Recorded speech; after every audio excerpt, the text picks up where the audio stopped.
What's up, guys? We are back with another Masters of the Universe review, another Mattel Masters of the Universe review. So that means we're taking a look at some Origins. And while I never really got around to reviewing all of Wave 1, we are absolutely going to review all of Wave 2 all at once. We got a stack of figures to do. So we're going to do them all in one video and just knock all four of them out. So we've got Orko here, and then we've got Trapjaw. We've got the one that everybody wants, SCAREGLOW, and last but not least, we have got Man-E Faces. So all of these guys come on the kind of retro-inspired packaging that is the hallmark for the line right now. You've got the Lava Burst style logo and background. You've got the mini comic behind the figure in that bubble, and then the back of the package all feature brand new artwork at the image topper. You've got play feature panels down the side, and then you've got cross-sell that showcases the four figures in this wave, but also the fact that He-Man and Skeletor are riding it out through this line as evergreen figures since they still show up on the back. So let's do it. Let's rip all four of these off these beautiful card backs and take a look. And here we go, out of the package, we've got our Wave 2 MOTU Origins figures. So we've got SCAREGLOW, Trapjaw, Man-E Faces, and Orko. This is a pretty strong wave, just in the grand scheme of things. There's some heavy hitters. I mean, all four of these heavy hitters. But of course, SCAREGLOW is by far going to be the figure that everybody has to get because, well, it's SCAREGLOW, and, you know, everybody needs him, everybody wants him. He's always been a favorite for the toy community because it's a glowing skeleton man and he was relatively rare in the vintage line. So I'm sure that is going to run into this line as well, and you can already see that his prices on the aftermarket are getting pretty stupid as these initial figures are getting out. So let's get started, see what this guy can do. We're going to take a look at SCAREGLOW first. We're basically just going to run down the row here and take a look at each one of these individually and see what's going on. So as far as moving this guy around, you probably already know what to expect here. It's pretty much what you see is what you get when it comes to this line because he is mostly reuse, right? And that's okay. That's perfectly fine when it comes to this line. But he is he's familiar territory. So the head can look up a little bit, not too much, but he can look down really good. You've got tilt side to side and then full rotation. The arms go out at the shoulders. They do rotate forwards and backward. And then you've got a single rotating elbow as far as arm articulation, and then you've got your hinges and rotation at the wrist. We've got our waist twist. You've got legs that go out about that far. They don't exactly kick forward too much, about that far, and then they kick backwards about as much. You've got a single rotating knee, and then you've got your boot cut. You've also got rocker, and you've got hinges down at those ankles. So he moves, I mean, exactly as I expected him to. Again, no surprises, familiar territory, nothing new, yet nothing missing either. What it's all about for this figure, though, is, I mean, I'm sure for most people, just like me, it comes down to the look. SCAREGLOW is a big fan favorite. I love the figure. I love the character. I love the idea behind him. I mean, the MOTU Classics figure is easily one of my favorite figures in that entire line. So this one is one that I was really looking forward to. I guess I could kind of say I have high expectations for him, and for the most part I would say that Mattel did a really good job here. The only thing that I know folks have maybe some concerns about or some hang-ups on is just the fact that the finished product doesn't necessarily look like what we saw a lot of in a lot of the promo material, because that figure was like a painted prototype almost, or a render in some cases, I believe. So it looked more solid rather than being translucent plastic. So this guy is translucent plastic that's glow in the dark, not glow in the dark paint. So the only paint on him is the black, and the rest of him is glow in the dark plastic. I'm perfectly fine with it. Doesn't really bother me.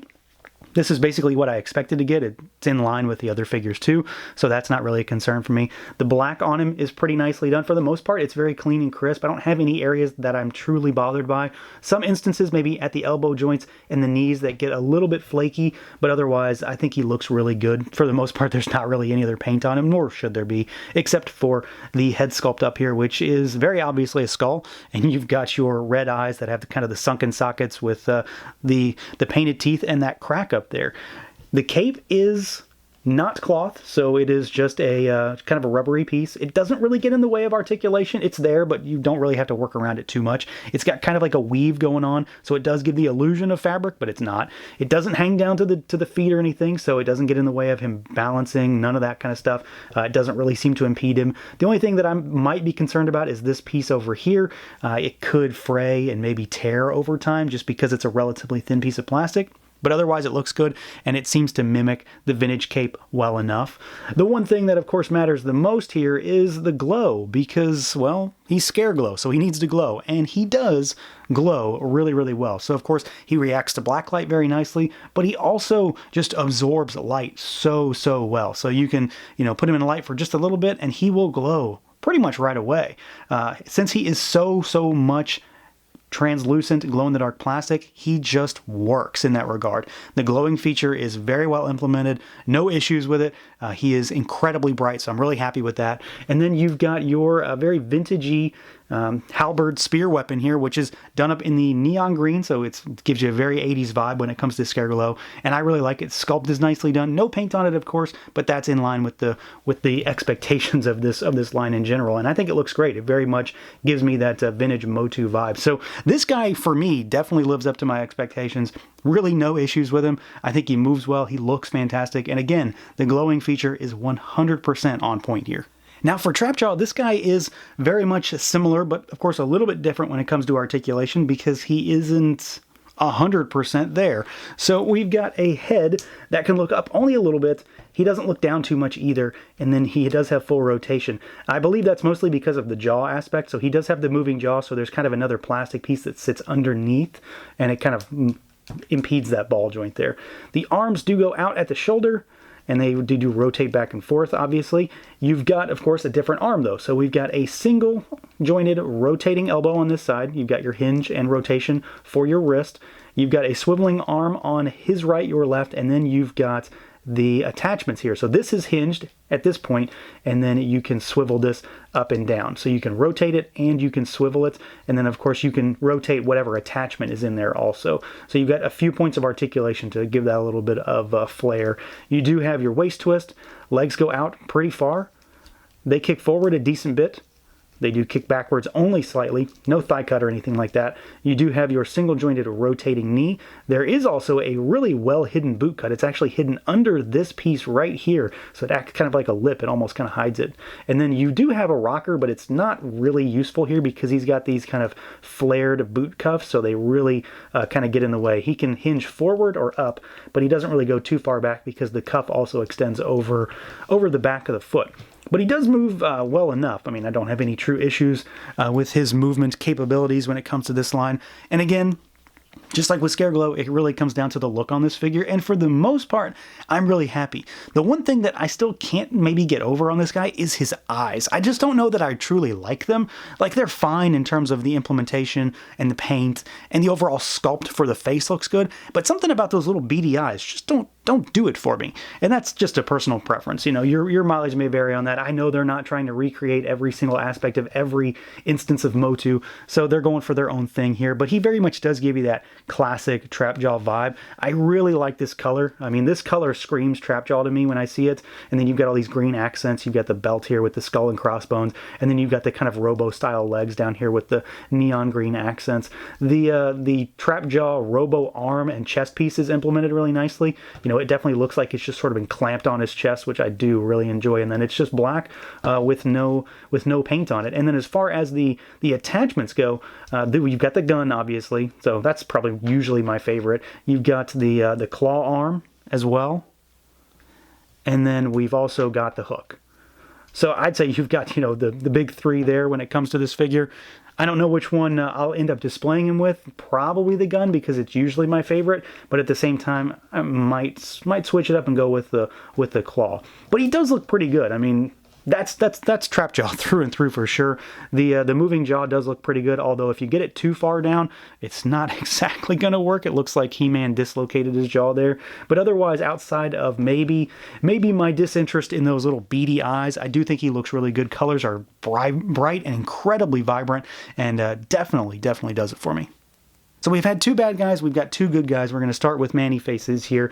This guy is pretty normal outside of one thing. So you've got a head that rotates, and then you've also got the rotating face in there. So if you want to count this as a point of articulation, you've got your robot face, you've got your human face, and then you've got my favorite, the monster face. Arms go out at the shoulder. They rotate back and forth. You've got your single jointed rotating elbows, and then you've got your hinges and rotation at the wrist. He does have a waist twist, of course. Legs go out. They kick forward a decent bit. They go backwards a little bit. You've got your single rotating knee.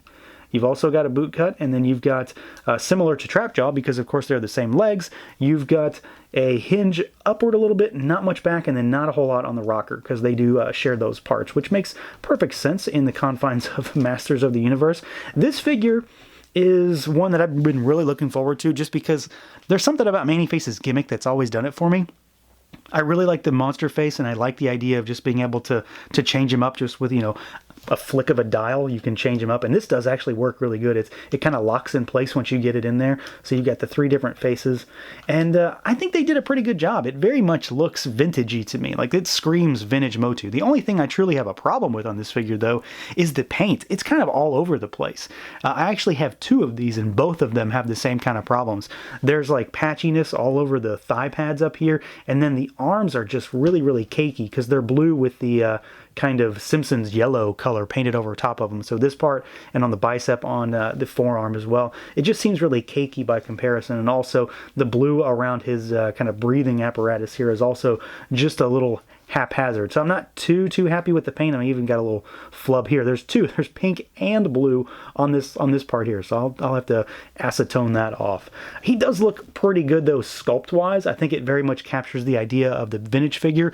The one thing that I was really curious about, because I didn't pay too much attention to these when they were announced, is what weapons he would come with. I was kind of wondering if he was going to do like a Manny weapons kind of thing, but we just get his classic blaster here that's done up in, of course, the Man-E-Face is orange, which as usual doesn't work really great on my background. So you've got your orange little blaster, no paint on it, but a lot of great sculpt. So it looks, again, very vintage inspired. So outside of some odd paint mishaps on this figure, which are definitely the oddball when it comes to all 4 of these figures for me, he does look really good sculpt-wise, and again, the implementation of the head-changing feature, I think works really well. I've got no issues with moving them around. They lock in place. They all look exactly like I expected them to, and thankfully, I don't have any paint issues up top. All the faces look great. And last but certainly not least, we have everybody's favorite Trawlin. We've got Orko here, and this little guy I think is really well done. There might be one thing I kind of wish we had with this figure, but in a general sense, I'd say Mattel really knocked it out of the park. SCAREGLOW is kind of an instant favorite when it comes to this wave, but if he wasn't here, it would definitely be Orko for me. So as far as moving him around, he's essentially the exact same as all the other figures. He, of course, just doesn't have any legs. So head goes up, down, side to side, full rotation. It's just a ball. Arms go out. They, of course, rotate back and forth. You've got your rotation and hinge at the elbow, and then you've got your rotation and hinge at the wrist.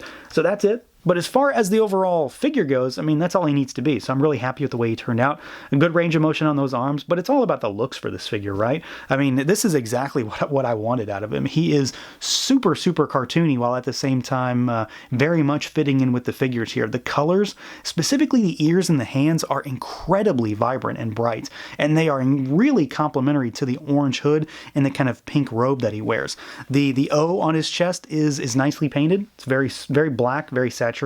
And then the head sculpt, I mean, as far as, you know, the hood, it's nice and dynamic. So you've got kind of the brim around the head, and then you've got just the little crook on the back with his ears poking out. But those eyes really sell the figure for me. They kind of have that telltale Orko look, where he's got maybe a little bit of worry in there, or some excitement, or maybe some fear. So you can kind of see he's almost non-expressive while being expressive at the same time. So I'm really, really, really happy with the way this guy turned out. My only thing that I wish he would have had is maybe some sort of a magic effect for his hands.